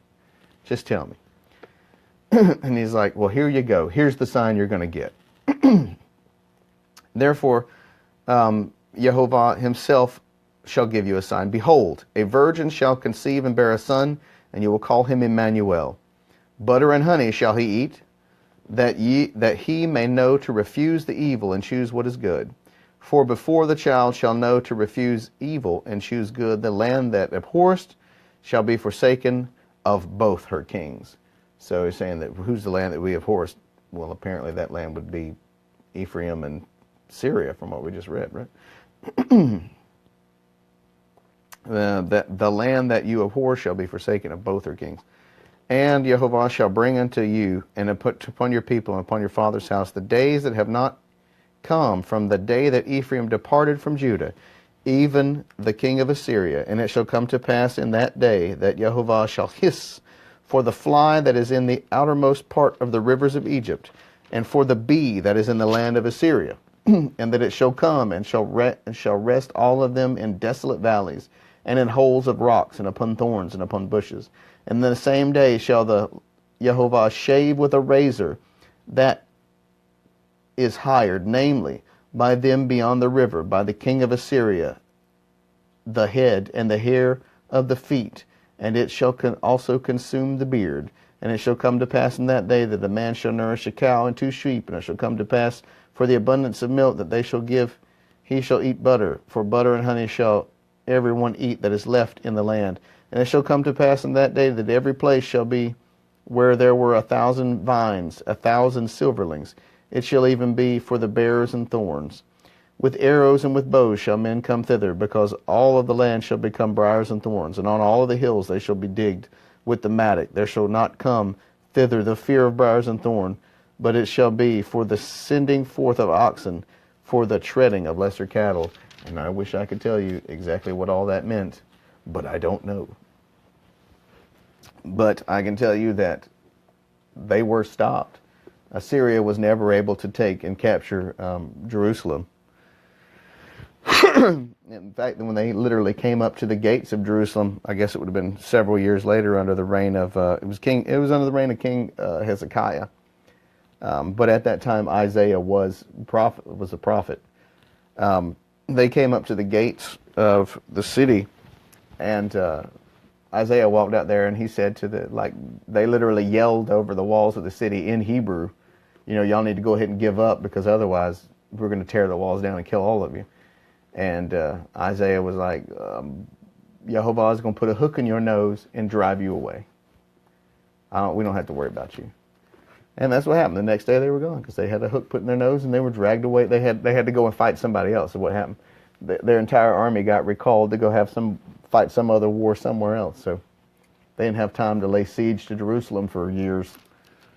So, to the Assyrians. But that's probably a fulfillment of this prophecy. But some people say that the sign that was given was that a virgin would give birth. Now,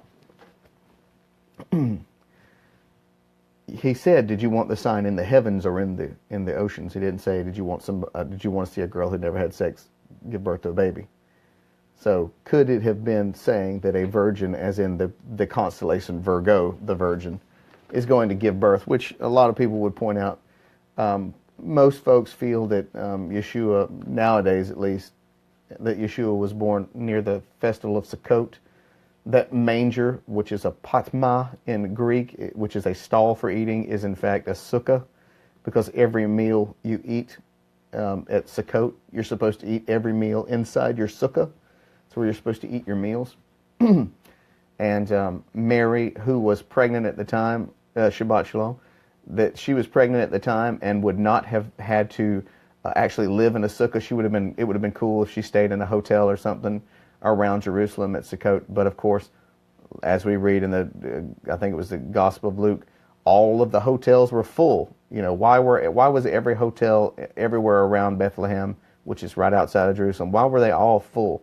Because it was Sukkot and everyone had already rented all the hotel rooms. There was literally nowhere to stay except to build your own little sukkah and stay in it. And then, of course, her husband would have built a sukkah because he would have been required to stay in it, even though she could have slept in the bed because she was pregnant. And the baby was born inside the sukkah because that's where they had to stay. They didn't have a choice. But that doesn't necessarily mean that what we just read in Isaiah is a foretelling of Yeshua's birth. It just means that a virgin, and people point out that word virgin in Hebrew can mean just a young girl. Just any maiden is a virgin. In fact, the temple actually had temple virgins. They weren't vestal virgins like like different Greek cults had like temple prostitutes who were girls and sometimes they had like temple virgins who dedicated themselves to the gods. The temple in Jerusalem had a similar cult, but it wasn't prostitution. It was girls who were virgins who were dedicated to God. For instance, when think of it like this: when Hannah, and this is referring to the prophet Samuel, Hannah was her mother, or his mother, sorry. She made a deal with God and said, "If you'll give me a son, I'll give him to you." Okay, so when Samuel was born, he was dedicated to the temple. He was given up as a slave to the temple. So the high priest basically became his dad, which is why when you see Samuel as a young boy, he's literally sleeping in the room next to the high priest, because he's the slave boy of the high priest at that point. there were girls who were also sold. Well, I say sold, given to the temple for this kind of temple duty, and they did things like they would sew the garments, they would sew the veil, that was the veil that was to separate the holy and the most holy place. As you know, Mary could have been one of the temple virgins, and that Joseph could have literally been a man assigned to watch over her and protect her.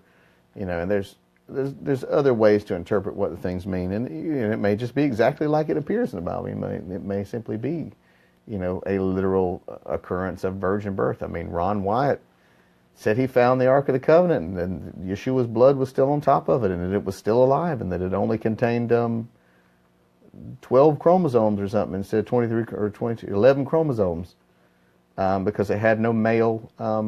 There was no Y chromosome. There was no male aspect of it. Of course, how do you breed a male child that doesn't have a Y chromosome? I don't know. These days they say that there's no such thing as male and female, so who knows? Not going to go into that one. So let's continue. We're reading in Isaiah, and we've just read Isaiah 7. Now let's go over to Isaiah 9. We're going to start in 9:5.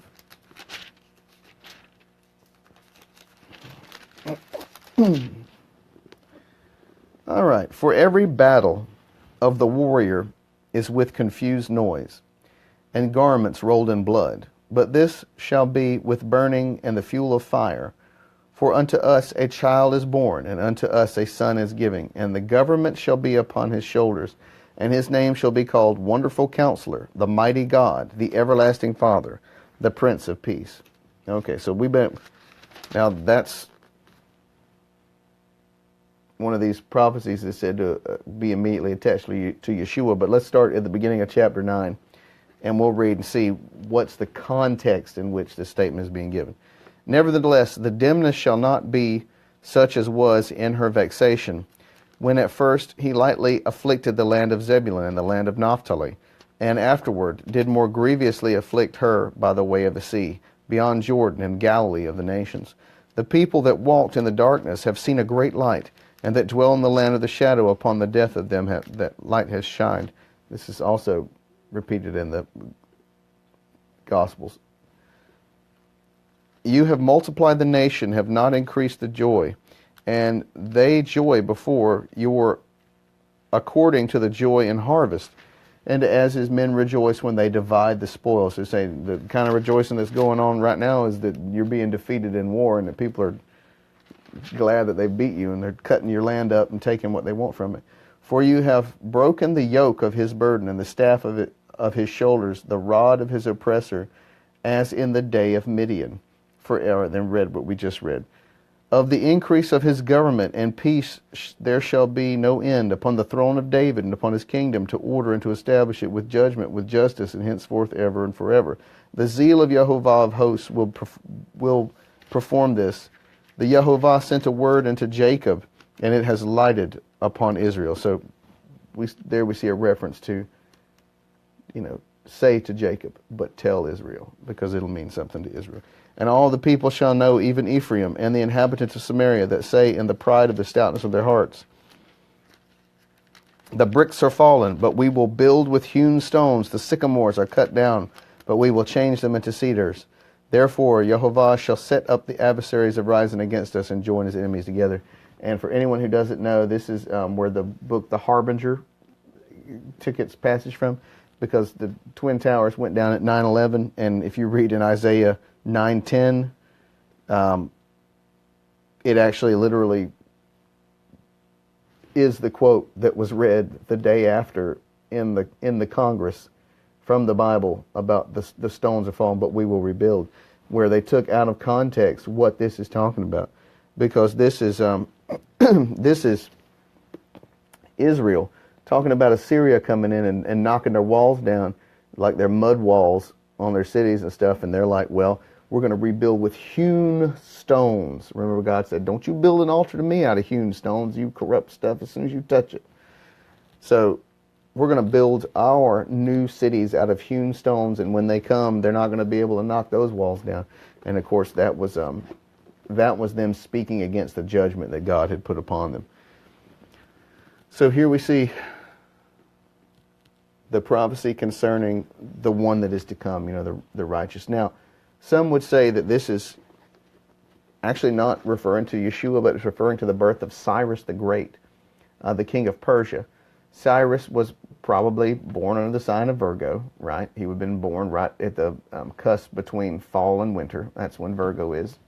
Virgo's typically in September, and Sept is the 7th month of the year.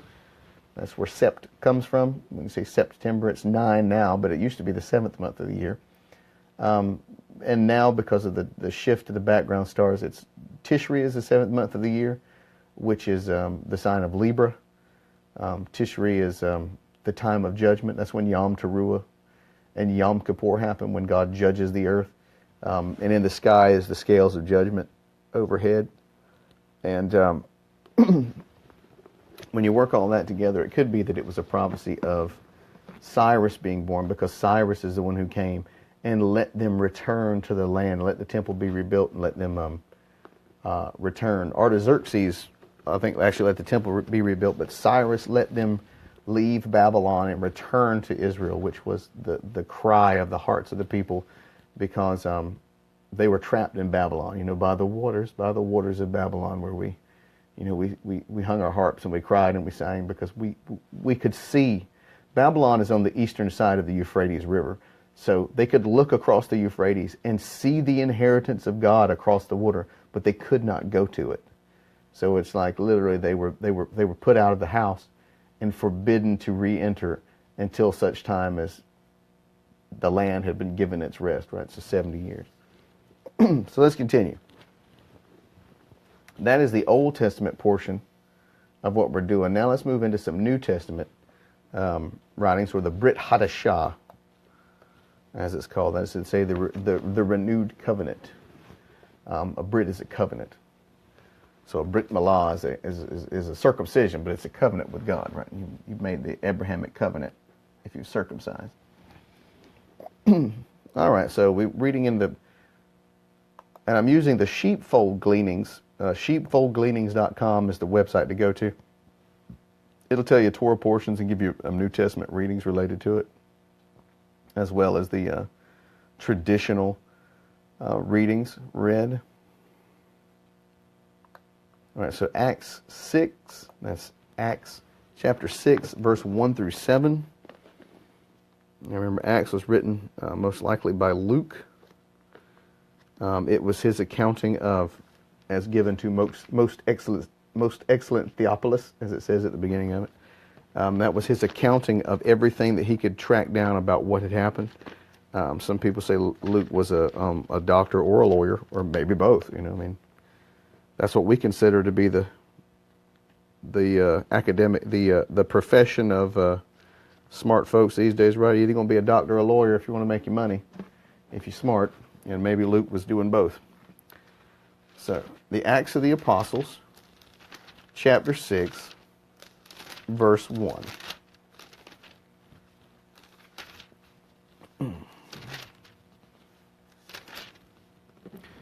And in those days, when the number of disciples was multiplied, there arose a murmuring of the Grecians against the Hebrews, because their widows were neglected in the daily ministration.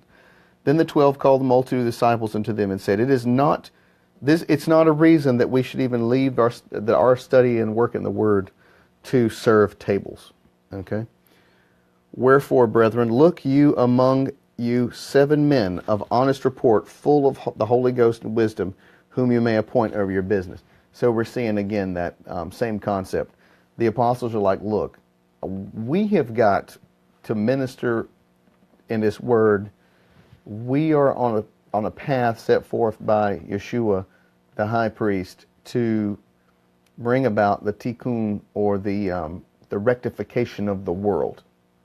So we don't have time to worry about, are all the widows getting a fair share of the money that's being collected for the feeding and the caring for widows.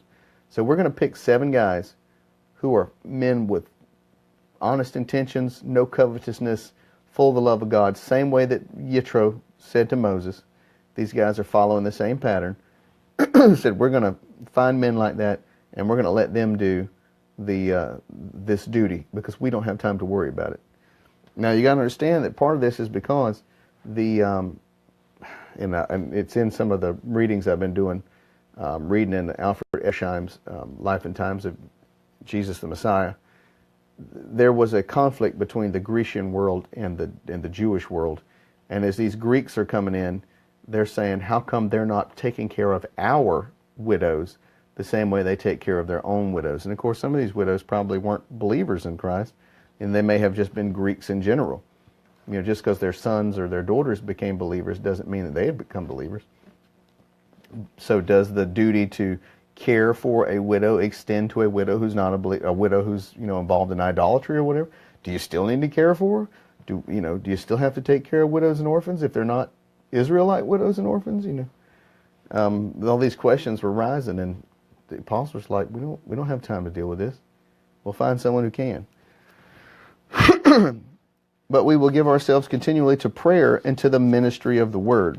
And the saying pleased the whole multitude, and they chose Stephen, a man full of faith and of the Holy Ghost, and they chose Philip and Prochorus and Nicanor and Timon and Parmenas and Nicholas, a proselyte of Antioch. And Nicholas, by the way, is who established Nicolaitanism, which became a problem later.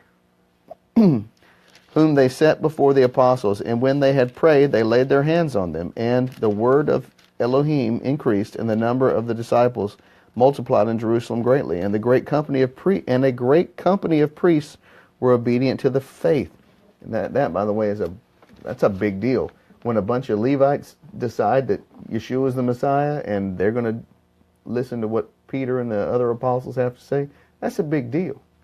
I mean, most of these guys were probably Sadducees anyways. So they were probably raised not even believing in a resurrection at all. Like there would be no resurrection of the flesh because it's not in the Torah.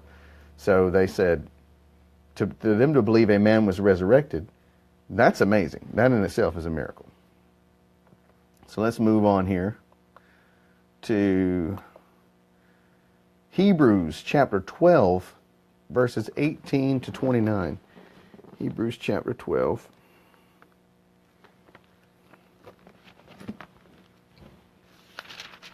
Again, I got the big print Bible. So maybe I can find stuff. Hebrews chapter 12, verses 18 to 29. For you have not come unto the mount that might be touched, and that burned with fire, nor unto blackness, and darkness, and tempest, and the sound of the trumpet, and the voice of words, which voice they that heard entreated that the word should not be spoken to them any more. For they could not endure that which was commanded, and if so much as the best touched the mountain, they should be stoned or thrust through with a dart. And so terrible was the sight that Moshe said, I exceedingly fear and quake.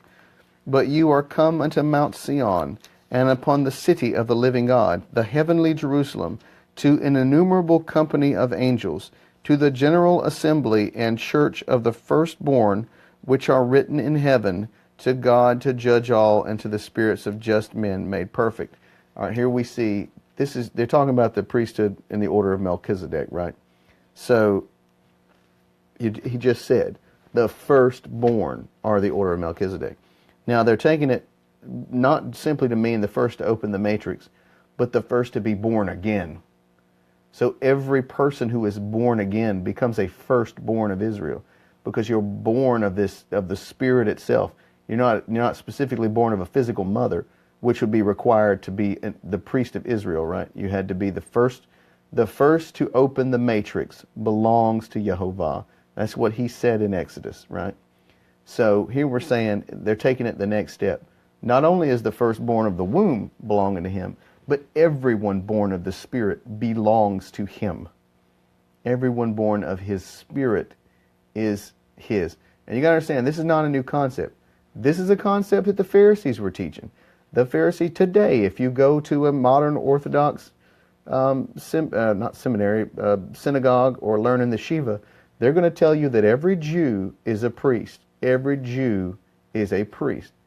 And here we just have the extension to say, it's not just a Jew, but it is the Jew of the heart, the one who is circumcised in their heart, the one who has been born of spirit, not only born of flesh, but born of spirit.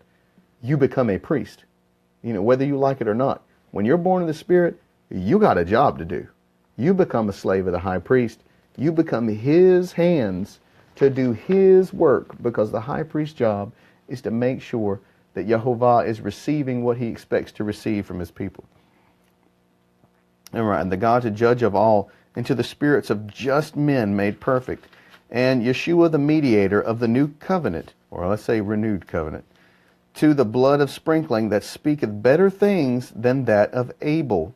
See that you refuse not him that speaks, for if they escape not who refused him that spake on earth, much more shall not we escape if we turn away from that speaking to him. And so he's saying, just as when Moses was talking about what was happening on the earth, we're talking about spiritual things now that are even more than just what Moses has described to you. So just like you couldn't escape from the law of the flesh that Moses was describing to you, how in the world do you think you're going to escape from the law of the spiritual things that are being described to you here? You couldn't get away from flesh. How are you supposed to escape from spirit? It is beyond your ability. Whose voice then shook the earth, but now he hath promised, saying, Yet once more I shake not the earth only, but also heaven. And this word yet once more signifieth the removing of those things that are shaken, as of those things that are made, that those things which cannot be shaken may remain. Wherefore we receive a kingdom which cannot be moved. Let us have grace whereby we may serve Elohim acceptably with reverence and godly fear, for our God is a consuming fire. So all this is saying to you in Hebrews is it's taking it, it's up in the ante. It's taking it up one more notch. At Mount Sinai, God proclaims Israel, you're going to be a kingdom of priests. Then he literally says, oh, and by the way, the firstborn, literally, you all belong to me. And what I do with mine, I'm going to give them as slaves to the high priest. So we all have a spiritual duty to God, right? In a certain sense. Just to be born of Israel, you're involved. To be born of one of the tribes of Israel is to be directly connected to God in certain duties which are defined in the Ten Commandments. The Ten Commandments covers everybody. You ain't got no choice. Don't work on the Sabbath or you'll be stoned for it. Just don't do it. Take a day off. It's a break. Enjoy it. You don't work on the 7th year. You don't work on the Yovel year, which is Jubilee. You don't work. Just don't do it. You don't give false testimony. You don't steal from people. These are things you cannot and do not do. It doesn't matter if you think of yourself as a priest or not. It doesn't matter. Now, people who are the firstborn of the first to open the matrix will literally become a slave of the high priest to make sure he's able to do everything he needs to do to get stuff done, because he has a particular job related to priestly duty. Now, we see here the extension of that being brought not simply into the physical world, but into the spiritual world. So it's like, hey, if you've been born of this Spirit, which has been said to you, when you hear the words of Yeshua, and the words of Yeshua do something to you in your heart, and you hear it, and you hear him calling to you, and you say, I need to be doing what he says, I've got to follow. I don't know why, but I have to follow him, I have to listen to him, I have to do what he says. It's because you are a spiritual slave of the high priest. You are the spiritual firstborn of Israel, and you got the same job that the firstborn of the flesh would have. You got to push through and do these spiritual duties of a priest. You have to render to God what is owed to him. And right now, since there's no temple, or as to say, you are the temple of the living God, the bulls of your lips are the means by which you render up to him what is his. Because you don't have anything to physically sacrifice on, but you do have a mouth with which you can praise him, and you can repeat his words to other people, because that's part of the priestly duty, is that you have to teach people what he wants them to do. If you're not out there proclaiming the word of God to people so that they can know what they should be doing, then you're not doing your priestly duty, because that's the job of the preacher, is to proclaim what the word says. And honestly, these days, people don't really need a preacher, because there's no reason. Most people are no longer illiterate. Most people can read. Since the 1600s, we've had the Bible printed in English. Even the mid-1500s, the Geneva Bible was printed in English. That's what the Puritans brought with them when they came over on the Mayflower. They had the Geneva Bible.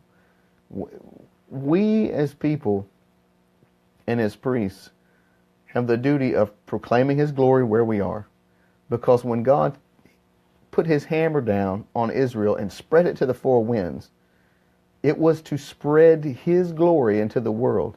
And that according to Isaiah 66, in one day, when His name is proclaimed among the nations long enough, the nations are going to look at people of the Spirit and look at the Jews, of the physical Jews, and the spiritual Jews, and they're going to say, why are you here? You should be with your God in His land. We need to get you back there. Okay? That's Isaiah 66. He said they're going to take us and offer us back to God in a clean vessel, like you would offer a sacrifice to God in. He's saying that literally they're going to put you on chariots and they're going to drive you there. You're going to fly on the wings of eagles. You're literally going to be driven there because they know you don't belong in their land. They know who God is, and they know you need to be where He is so that you can do what you should be doing on their behalf. That's the idea of the future to come, the New Jerusalem, where there'll be the priesthood inside the New Jerusalem that has the responsibility of making sacrifices and training and teaching a whole world full of people. Because it doesn't say that outside the gate everyone's dead. It says outside the gate there is weeping and gnashing of teeth because people don't know what they need to know. And they're heartbroken because no one's helping them. You got to get out there, get out from behind the safety of your walls that you've built around yourself, and go and let people know what the truth is so they can progress. The world is never going to be corrected if we don't get out there and participate in correcting it. That's the job of a priest.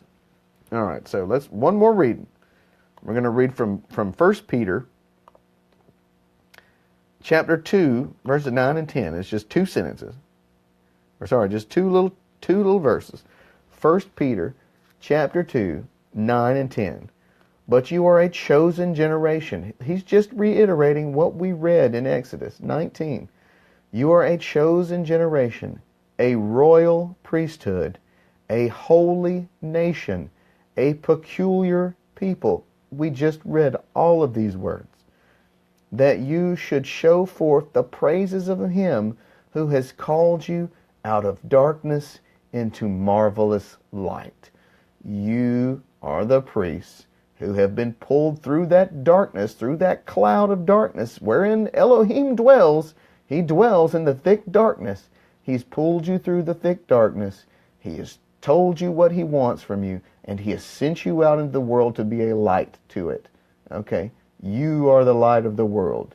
How do you be the light of the world? You proclaim the word that God has said. You don't have to make anything up. He's written down what He wants you to know. He's written down what He wants you to tell people. Your responsibility is to spread His word, not your words, His words. What did Yeshua say? He said, you haven't heard the words that come out of my mouth. Everything I have said has come from my Father who is in heaven. That's your job too. Okay? Proclaim the word of your Father who is in heaven, and then we can get this thing fixed. Because right now the world is not fixed. It is in a bad place.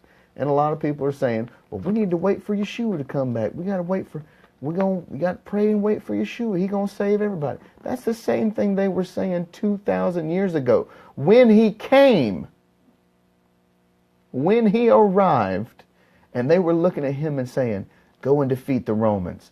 Go and make us kings of the earth. Go and turn Israel into the mighty kingdom on the hill. Show them that Jerusalem is the city of the great king. And He's just like,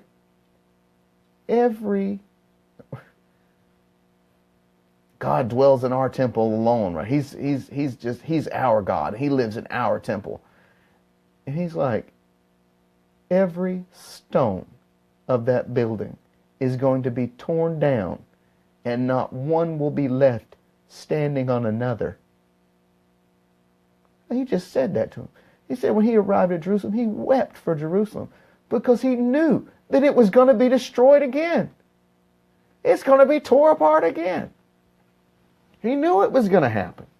Because when you walk contrary to what God has told you to do, He is going to make you an example.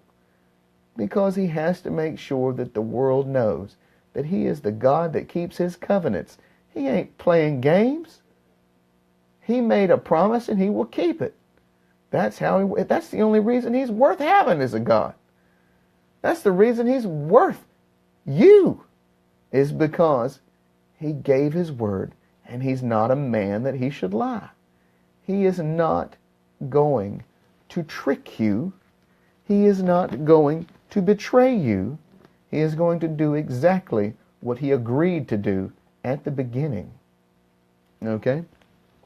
So let's continue one more little bit here that Peter says, which in time past were not a people, but are now the people of Elohim, which had not obtained mercy, but now have attained mercy. So he's saying there was a time in the past when they were at that mountain, and right when everything was about to finally fall into place, when they were going to become the royal priesthood, the peculiar nation, the thing so special and different, the golden calf happened and everything went off the track. Everything ran off the rails. And Yehovah Elohim looked down from the mountain and He said to Moses, Moses, I'm going to kill every last single one of them. Everybody down there wasn't even participating in the golden calf incident. But He looked down and He said, I'm going to kill every last one of them, and I'm going to breed a new people out of you, Moses. And Moses said, you take that book and you blot my name out of it. If you're going to kill all of them, you kill me too. And he threw down the 2 stones and shattered them and said, no, I'm not going to let people think that you would do something like that. That's a man that loves you, when he would rather die than let you run the risk of looking bad in front of the world. Literally, Moses said to God, I'm not going to let the Egyptians say that you took these people out into the wilderness so you could kill them. I'm not going to let anybody ever say anything like that about you, because that's not who you are. And what could he do except say, all right, we'll figure something else out. And they did. And you see the creation of the Ark of the Covenant. You see the Levitical priesthood be created. And you see the attempt to repair the damage that was done. You know, and unfortunately, even a modern day Orthodox Jew will tell you, they were okay after that, and they were working towards getting things right. Until the sin of Ahaz, which is the one where that's where the children were sacrificed to Moloch. That's where you get the term Gehenna from, which is Gehenna. The Valley of Hinnom is where they sacrificed children to Moloch. When that stuff happened, it's just they were done. And that's when most Orthodox Jews would tell you they began to require the Messiah to come and save them, because there was just no way they were going to be able to repair themselves after something like that had happened. So just a tidbit to know. So Peter knew all that. Peter knows all that stuff when he's talking about it, and that's why he's saying there was a time when we did not have mercy because we kept messing up. But now has come the time when we can finally obtain mercy, because He's brought His Spirit, which is I truly believe that the Holy Spirit, is the Ruach HaKodesh, is literally the Word of God. That's literally what it is. As you imbibe it and ingest it and make it a part of the way you think, it rewrites your brain to, and I'm speaking as a materialist here, as a person with material, I believe in the material brain, etc. So as you imbibe it and make it a part of who you are, you wash your mind. Your mind is washed in the Word, right? Keep washing it, washing it, washing it, washing it. And slowly over time, you become the image of that Word. And then you start to realize that Yeshua was the living Word of God. And that as you live the Word of God, you become a living image of Yeshua, because he was the Word made flesh. And slowly you become the Word made flesh. And that's the filling with the Holy Spirit. And you don't try to use the Word as an excuse to do things, and you don't try to use it as you always try to extend the meaning. You try to cover. They say that love covers a multitude of sins. So think of it in that sense, as you're always trying to figure out how to take that law and use it to protect other people, even ones who might not even care that you're doing. I mean, some people, they just don't care about what God wants or his law or anything like that. But as a priest, you're literally trying to use the law to help protect them too. Like you're trying to extend it and stretch it and pull it over people who don't even know that they need it, and trying to help them with it. One of the bad things that was happening inside of Israel around the time of Christ is that with the order of the Pharisees, there came such a constant in-depth study of the Torah and the oral Torah, which was later recorded as the Mishnah, that they were beginning to use it as an excuse to do other things. For instance, Yeshua says, "Don't swear falsely." The Torah tells you don't swear falsely in my name, right? God said, "Don't swear falsely in my name," because if you do, then you've made me a party to your lies, and he is not a man he should lie. So, if you were a priest, you extend that, and you say, well, wait a second. If I call myself Israel at all, I've already taken on his name, because I've already said I wanted to marry him.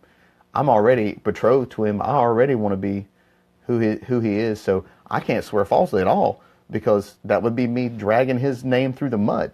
I can't do that. That would be me taking his name in vain.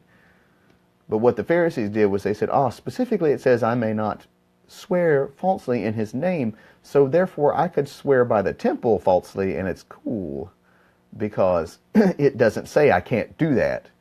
And that's the Judaizing, that's the legalistic interpretation of what the law means. Because if you were more priestly in the way like that, you'd say, no, I can't swear falsely at all anyways, because I've got his name tattooed on me. I mean, his name's on my forehead. I can't swear falsely. But they were literally saying, well, he said you can swear falsely as long as it's in something besides his name. So it's cool for you to make a public declaration that's a lie as long as you don't specifically drag his name. This is manipulation. That's witchcraft. That's the whispering. That's the manipulative type of thinking. But that continues to this very day. And that's probably something that Peter's talking about when he's saying, at one time we hadn't obtained mercy, but now we have obtained his mercy, because now we can leave behind the desire to manipulate the law to serve us, and actually try to use the law to serve the world itself. And that's probably exactly why Yeshua said, go and preach this gospel to every living thing. Just preach it to every living thing. Go preach it to all flesh. Go preach it to, I believe he means every man, woman, and child. I don't believe he means every, I don't go preaching to the dogs at the house.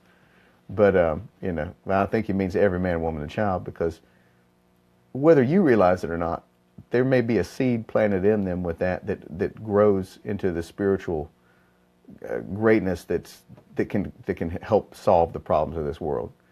And I don't even want to get into the Nefesh Yehudi and all these other ideas that are part of Kabbalism and modern Kabbalah and Hasidut type of stuff in Judaism. But let's simply say that he'll give the Holy Spirit to whoever will receive it. And some people will receive it even though they didn't know they were the type of people who could receive it. And that in itself is miraculous. Because sometimes people get hit with that word and it changes them and they didn't know it was going to. I mean, sometimes people have an experience, they're like, that's it, I'm never going to be the same. I don't know what I'm going to do. That's what happened to Paul. Paul was a learned Pharisee, a learned scribe, and a scholar. He knew the oral Torah, he knew the written Torah, he knew all the Mishnah. He probably had plenty of Targum experience too, but he probably wasn't allowed to talk about it openly. But he definitely knew all the teachings of the rabbis. He sat at the feet probably of Hillel with Hillel's grandson Gamliel, or at least he was trained by Gamliel. So he knew everything there was to know at the time about being a super intellectual rabbi.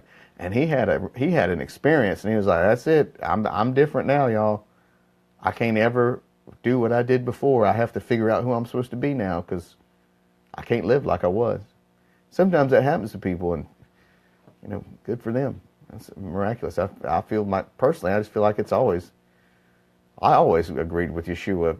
First time I ever saw him when I was a little boy in church, saw him open the cross, and I said, "Oh, what's with the cross?" And then they tell me the story, and I see the things, and I'm like, "Oh, he gave his life because he believed in something," and then so much more after that.